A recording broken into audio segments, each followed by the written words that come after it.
Every once in a while, God sends an angel or two to benefit those in need. Sometimes it's just to hang out. Sometimes it's to inspire hope, but always to help heal and bring comfort. There is an angel in disguise at Youth Services, and his name is Willie.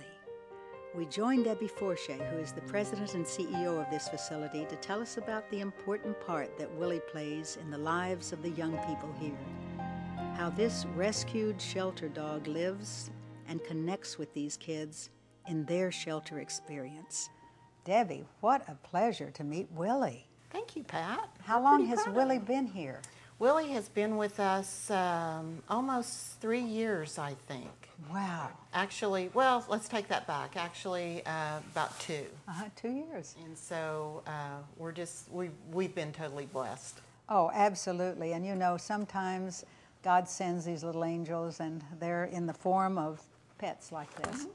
So this is a beautiful facility, by the way. And what is the formal name for this shelter? It is the Family Junction Emergency Youth Shelter, and it is a part of Youth Services for Oklahoma County.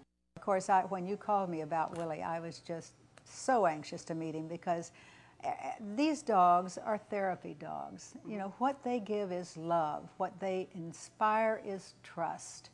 And that is the thing that's needed in a shelter such as. Well, and it's totally lacking in a lot of our children's lives, a lot of our teens' lives.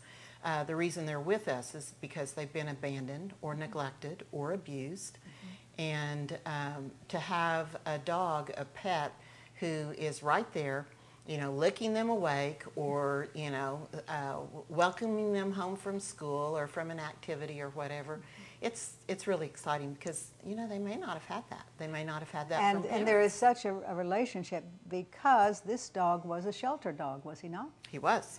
And I guess you said from Pets and People in Yukon? Mm-hmm. Mm-hmm. And he really was kind of a street dog. He was a street dog. So his prospects were not great. He's obviously got some Rhodesian Ridgeback in him, which makes him lovely, very handsome dog. But how did you discover him?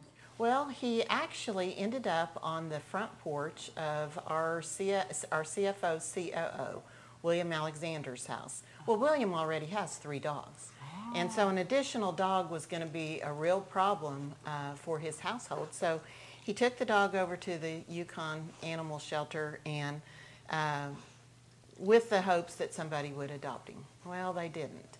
And then we ended up with a situation that, you know, we thought, well, we've always wanted a shelter dog. Since I was here came 5 years ago, less than 5 years ago, I've always wanted a shelter dog.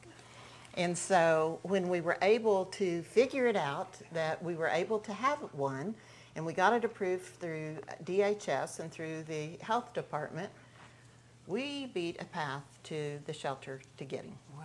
So you were in time to save him. We were in time to save him. And now he helps save lives of kids, teenagers. Oh, he does. He does every day.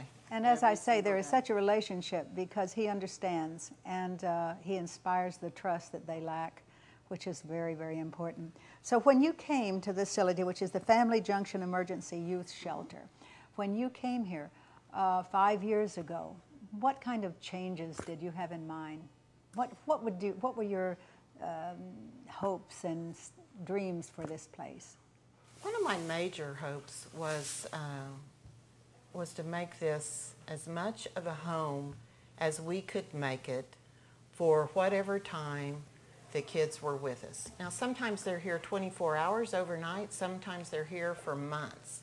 Sometimes they're here for 9 months. We've had them here for 11 months to a year. But typically it's an emergency youth shelter and they come and they go. But I wanted to give them a taste of what a family, a real family, one that was supportive and loving and caring, was about.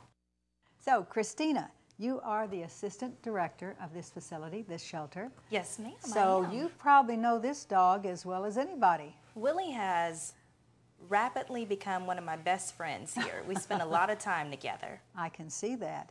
So tell me exactly what Willie does.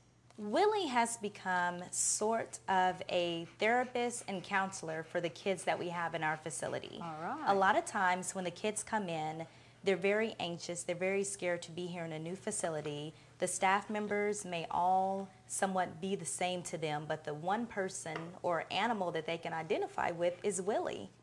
And are the children accepting of him, and is he accepting of them immediately? The children are more than accepting of Willie. They come in, they're totally surprised to see that we have a therapy dog here. And then once they're here and start to become acclimated with the shelter, they share in some of the responsibilities of Willie, whether it's walking him, giving him treats or food and water. So he has not only become a sounding board for the kids when they need a special someone to talk to, but he is also a good tool to teach responsibility. Debbie and Christina gave me a demonstration of Willie's wake-up routine for the kids with the help of Reggie, one of the staff members. And I could see how he connected with the kids as he entertained them with treats and responding with love and attention. I discovered that Willie is somewhat of a computer fan, visiting with the kids as they did their homework. He is truly an important member of this family of kids and counselors. This dog definitely has a job here at the Youth Services Center, and it's another example of the expanded use of therapy-type dogs. The instinctual nature of this type of dog is for companionship with humans. They are intuitive and attentive to our minds and our emotional needs.